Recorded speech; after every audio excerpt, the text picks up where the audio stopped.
आज हाम्रो घरमा गाइस आज बेथी भन्ने बेथे बेथ्या यसलाई बेथ्या भन्छन् हामीहरू त बेथ्या भन्छौँ गाउँको भाषामा। अब यहाँ क्या भन्छ त्यो त मलाई पनि थाहा छैन है। यहाँ पनि बेथै भन्छन् यसलाई, मुम्बईमा पनि बेथै भन्छन् यसलाई। आज हामी यसको तरकारी बनाउने भनेको छ है, बेथेको। ल हेर्नु है यता बेथे कस्तो देखेर चाहिँ म हजुरलाई काटेर चाहिँ देखाउँछु। ठप गर ल, यो हेर्नु है हजुरले, काटेर देखाउँछु हजुरलाई।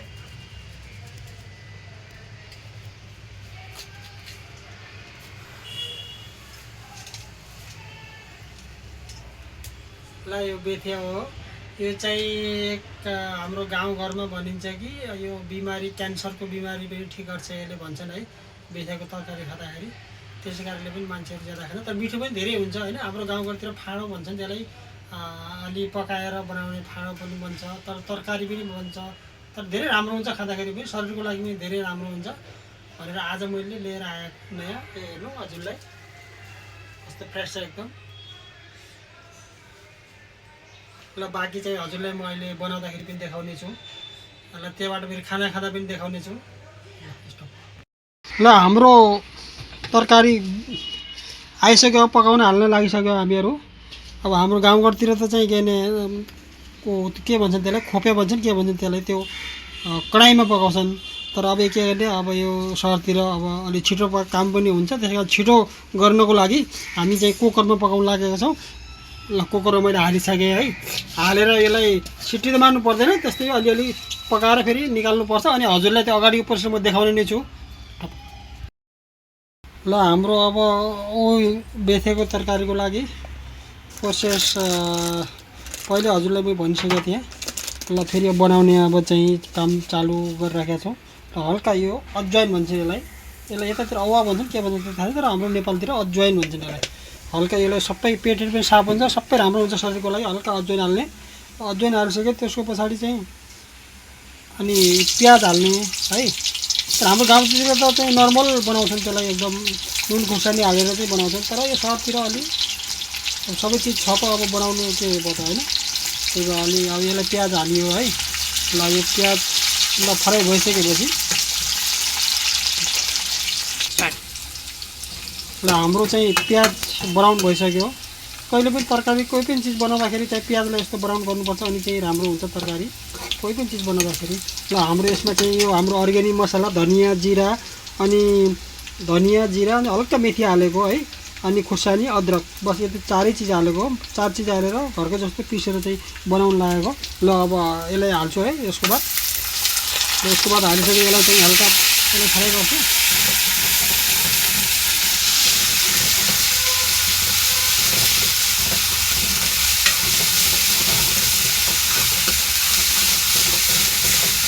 यसलाई फ्राई यसलाई पनि चाहिँ हल्का ब्राउन हुनै दिनुपर्ने हुन्छ। चालु गर्नु स्टार्ट गर्नु। ल हाम्रो मसला चाहिँ फ्राई भइसक्यो। मसलाको बाद म हल्का चाहिँ हल्दी हाल्छु है, बेसार भन्छन् त्यस्तो त हल्दी पनि हो। ल हल्का हल्दी हाल्छु है। ल हल्दी हालिसकेपछि हल्का यसलाई म पानी थप्छु, हल्का धेरै नै हल्का। ल यसलाई यस्तो अलिकति घुमाएर मसला हाम्रो चाहिँ फ्राई भइसक्यो।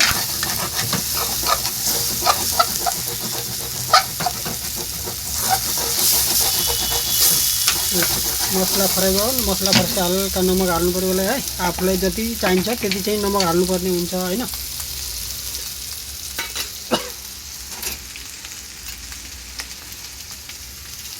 ल हल्का नमक हालेँ मैले है।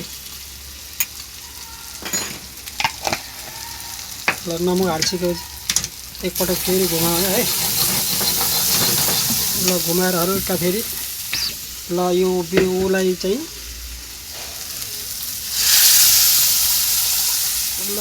हालेर थोरै म यसलाई घुमाउँछु।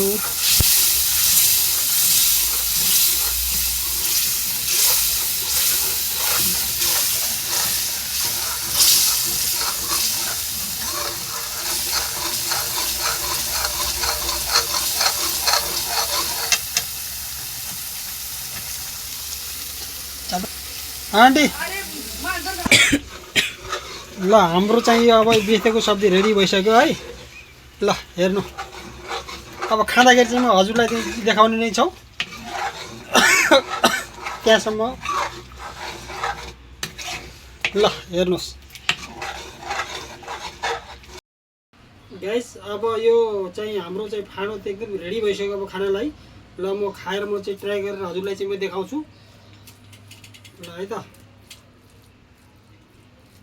यता चाहिँ अचार पनि छ हालेको अलिकति। यो चाहिँ यो बेथेको फाँडो हो। ल म खाएर म ट्राई गर्छु हजुरलाई।